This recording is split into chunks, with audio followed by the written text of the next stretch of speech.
Hello, Explorer! Welcome to the Biodiversity Unit. Let's get started by discussing what exactly biodiversity is. Biodiversity comes from two words, biological and diversity. Biological refers to living things, and diversity means variety. Biodiversity is the variety of living things on Earth. The diversity of life on Earth is what fuels our ecosystems and maintains all life.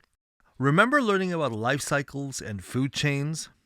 Without diversity, those things don't exist, and neither does life on Earth for any of us. Let's look a little further into why biodiversity is important. Biodiversity can be found everywhere on Earth. Some places have a greater diversity of life than others. Imagine the variety of plants and animals in a jungle or a dense forest. Now imagine the variety of life in a sandy, hot desert or in Antarctica. Some areas have much greater diversity than others, but all areas have some diversity to sustain it. Scientists sort all living things by their similarities and differences, creating groups that all living things can belong to. This is called classification. We sort various aspects of biodiversity into different classifications. Let's start with the kingdom of life. All living things are divided into 5 kingdoms of life. The 5 kingdoms are, first, animals.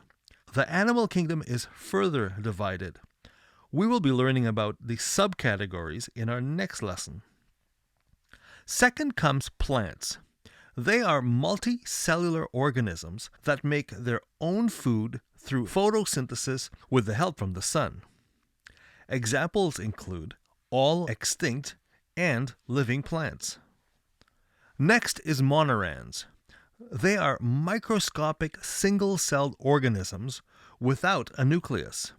For example, bacteria. Then comes protists. They are microscopic single-celled organisms with a nucleus.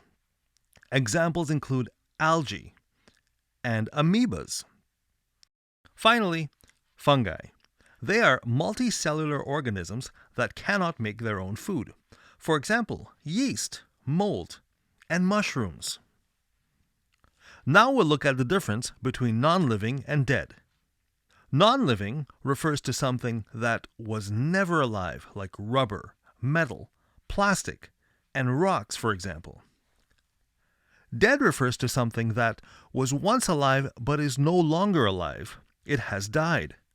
Plants, animals, and other organisms are all alive and able to die. There are certain characteristics of all living things, regardless of their kingdom or any other classifications. Let's go through those characteristics. All living things are made up of cells. They must get and use energy.